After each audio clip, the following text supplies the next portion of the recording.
Come, Sadhguru.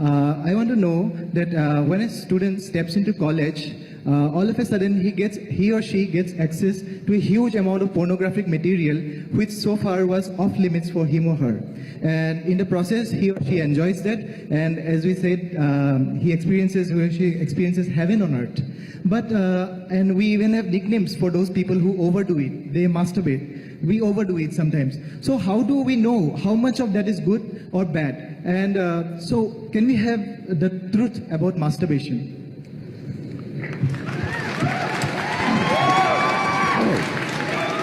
It looks like a popular question.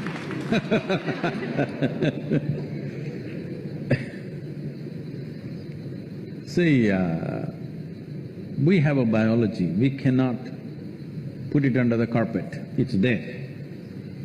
It's best we address it for what it is. But right now the problem in the world is because certain religious institutions in the world took this attitude that the very biology of the human being is wrong. Because of this, culture started hiding it under the carpet. Well, in this culture we never had it, but after the British came and left, we became more prudish than the British. But before that, if you look at our temples, all the outside temple art is all pornographic, if that's what you want to call it. But we don't call it pornographic, we are only talking about the various dimensions of human biology. Because we don't see it as wrong, but we see it as the periphery of life. If you stay there only, you will stay on the physical dimension forever, you will not explore anything else. So in the temple, always it's the periphery.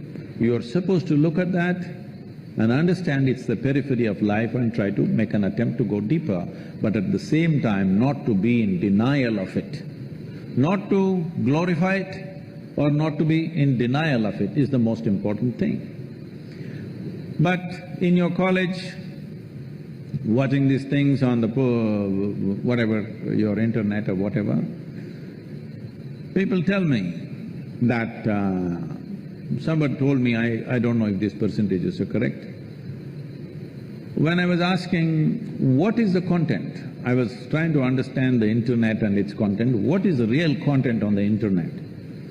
They're telling me, you should know, they're telling me 70% of the content on the internet is pornography. Is it so? Is it so? You must be the expert.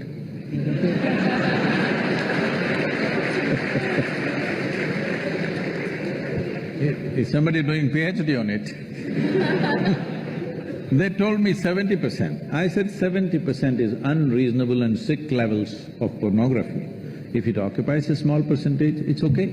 70% of a technological platform which could do millions of things, unfortunately is pornographic. Just biology of life.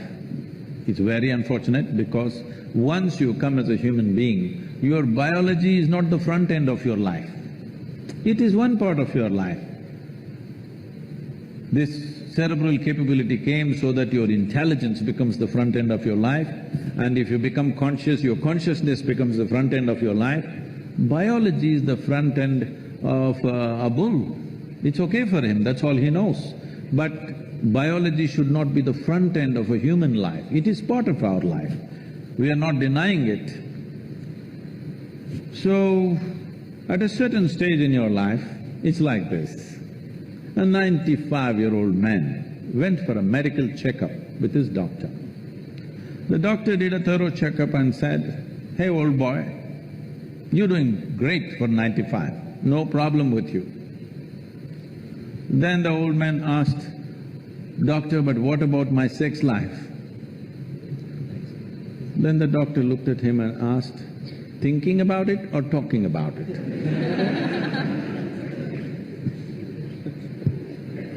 So at different stages of life, there are some times you only think about it and talk about it, there are some times you indulge in it. These are passing phases of life. How much of it is needed for you, you are the best judge. But at the same time, you came here not to explore your biology. At least you should have gone to MSc in biology. You shouldn't be wasting your time in a technological institute exploring biology. Does it mean to say you don't have biology, you don't have biological needs? You have, it's fine, but it must be on the periphery. It should not become the core of your life because it will reduce you in the sense a creature which was purely biological evolved into a place which has an intelligence of its own beyond its biology. See, animal intelligence works for its biology alone. How to get its food, how to get its mate, this is all its entire life is. If human intelligence also functions like that, you are bellying the evolutionary process. You are seeing how to go back, take the evolutionary process backward. Not necessary. This does not mean you do not have a body. Body has its needs, as there is physical hunger, so there is sexuality. You have to address it in some way, but to what extent is your choice, but definitely it should not be the front end of your life because you're rolling back evolutionary scheme of putting your intelligence and consciousness in the front. Instead of that, you're putting your biology in the front.